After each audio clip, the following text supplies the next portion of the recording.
ان پہ ظلم کرے گا، ان پہ زیادتی کی جائے گی، ان کے نیکوں کی دعا قبول نہیں کی جائے گی، ان کو تباہ کر دیا جائے گا، بارش روک دی جائے گی، اناج میں قلت کر دی جائے گی، قحط سالی کر دی جائے گی۔ میرے عزیز، ہم نے کربلا کو پوری زندگی سنا لیکن کربلا کو کبھی سمجھنے کی کوشش نہیں کی۔ اس لیے پیغام کربلا کیا ہے؟ اگر دو لفظوں میں کربلا بیان کر دی جائے تو پھر ہم اتنا ہی کہہ سکتے ہیں کہ کربلا یہ ہے کہ دین اہم ہے، دین پر سب کچھ قربان کر دو، دین کو کسی اور چیز پہ جو ہے وہ قربان مت کرو، اس لیے کہ دین وہ ہے، دین ہمیشہ باقی رہے گا، دین ہمیشہ زندہ رہے گا۔ دیندار بنو گے تو اللہ تمہارے ڈنکے بجا دے گا، تمہیں عزت عطا کرے گا، تمہیں وقار عطا کرے گا۔ اختتام پر یہ کہہ دوں، ارے جن کو قبریں میسر نہیں آئی تھی، کون کہہ سکتا تھا کہ ان کے بھی ذکر ہوں گے، ان کے بھی جلسے ہوں گے، ان کے بھی نام لیے جائیں گے؟ اللہ اکبر! آج تک پتہ ملا امام حسین کا جنازہ کس نے پڑھایا؟ اس امام کا نام کسی کو پتا ہے؟ مولا حسین کی قبر میں کون اترا تھا؟ کسی کو نام پتا ہے؟ کفن کیا دیا گیا تھا؟ کسی کو نام پتا ہے؟ واللہ لوگ تو سمجھ رہے تھے جن کو کفن بھی پورے نہیں ملے ان کے کیا نام رہیں گے، لیکن دنیا نے دیکھ لیا جن کو کفن بھی مکمل نہیں ملے آج بھی ان کے ڈنکے بجتے نظر آ رہے ہیں، اور جن لوگوں نے محلوں میں زندگی گزاری نہ کوئی نام لینے والا ہے، نہ نسل باقی رہ گئی ہے، بلکہ ابھی بات کہی گئی، لوگ کہتے ہیں کہ دین پہ قربان ہونے سے کیا ملتا ہے؟ میں نے کہا ایک بیمار چھوڑ کر گئے تھے، کوئی محلہ ایسا نہیں ہے جہاں حسین کی اولاد موجود نہیں، اور یزید آٹا چھوڑ کر کے مرا تھا، کوئی پاگل ہوا، کوئی مر گیا، کوئی ختم ہو گیا، اور نسل یزید بھی ختم ہو گئی۔ اور ہمیں پیغام مل رہا ہے، دین مٹاؤ گے خود مٹ جاؤ، دین بچاؤ گے، دین بچاؤ گے ہمیشہ زندہ رہو گے۔ اب ہم دین مٹا رہے ہیں یا دین بچا رہے ہیں؟ بڑی معذرت کے ساتھ جو نماز چھوڑ دے وہ کون ہے؟ اللہ کے رسول فرماتے ہیں الصلاۃ عماد الدین، نماز دین کا ستون ہے، جس نے اس کو ترک کر دیا اس نے دین ڈھا دیا۔ زنا کیا جا رہا ہے، فلمیں دیکھی جا رہی، گندی پکچریں دیکھی جا رہی، گندے سیریل دیکھے جا رہے ہیں، لڑکیوں کو بھگانے کے پلان بن رہے ہیں، پکنک کے نام پر زنا کے اڈوں کو آباد کیا جا رہا ہے۔ بتائیے، دین اپنے ہاتھوں سے مٹاؤ گے تو خود مٹ جاؤ گے، اس لیے دین کو مٹانے والے مت بنو، دین کو بچانے والے بنو۔ اور آج مسلمان کہتا ہے شریعت بچائیں گے، دین بچائیں گے، جس کی زندگی میں خود دین نہیں ہے وہ کیا خاک دین بچائے گا؟ کہاں ہے دین؟ کہاں ہے دین؟ گٹکا کھانے کی وجہ سے رمضان شریف کا روزہ نہیں رکھ سکتے، کون دین بچائے؟ کون دین بچائے گا؟ گٹکا کھانے کی وجہ سے رمضان المبارک کا روزہ چھوڑتے، تمباکو کھانے کی وجہ سے رمضان شریف کا روزہ چھوڑتے، سگریٹ کی وجہ سے رمضان شریف کا روزہ چھوڑتے، پوری زکوٰۃ ادا نہیں کرتے، اور جب زکوٰۃ کی بات آتی ہے تو لوگ کہتے ہیں یار یہ مولوی لوگ زکوٰۃ کی بڑی بات کرتے ہیں۔ مولوی کا کیا تعلق زکوٰۃ سے؟ اگر آپ زکوٰۃ دیتے تو مدرسوں کو دیتے، مولوی کو نہیں دیتے، بلکہ یہ ان کا احسان ہے کہ یہ تمہاری زکوٰۃ لے کر کے تمہیں صحیح رستے پر تمہاری زکوٰۃ کو خرچ کرتے۔ واللہ اگر یہ علماء، واقعی جو علماء ہیں، اگر یہ صحیح راستے میں تمہاری زکوٰۃ خرچ نہ کریں تو پتہ نہیں تمہاری زکوٰۃ کہاں کہاں جائے گی۔ اور پھر میں کہتا ہوں تم سے یہ علماء نوٹیں لیتے ہیں، کاغذ کی نوٹیں، اور پلٹ کر تمہیں کیا دیتے ہیں؟ حافظ قرآن، عالم قرآن، عامل قرآن۔ توجہ تو فرمائیں، غور تو کریں کہ لیتے کیا ہیں اور پلٹ کر دیتے کیا ہیں۔ اس میں بھی ہم اہل علم کو مشکوک ٹھہراتے ہیں۔ کچھ لوگ تو بڑی معذرت کے ساتھ بات کرتے رہے یہ 2 کوڑی کا مولوی، 2 کوڑی کا مولوی۔ معاف کیجئے گا، علماء کو 2 کوڑی کا مولوی کہنے والوں، یہ انگریزوں کے دور کی ایجاد ہے۔ جب انگریز آئے نا تو دیکھا علماء بڑے متاثر کر رہے ہیں، تو انہوں نے علماء کی نفرتیں، مشائخ کی نفرتیں عوام کے دل میں پیدا کرنا شروع کی، اور آج حالات یہ ہو گئے کہ ایک آدمی جو کھڑے ہو کے پیشاب کرتا ہے وضو کے فرائض اور غسل کے فرائض نہیں جانتا، کیا کہتا ہے؟ 2 کوڑی کا مولوی۔ میں آپ سے پوچھتا ہوں جو مولوی ہوگا وہ 2 کوڑی کا کیسے ہو سکتا؟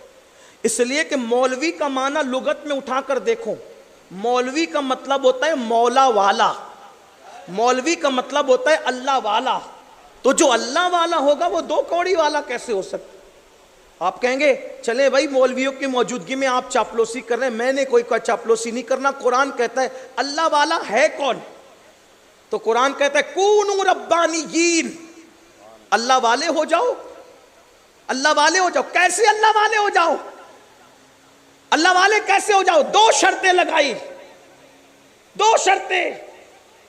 کونوا ربانیین، کیسے ہو جاؤ؟ تعلمون الکتاب،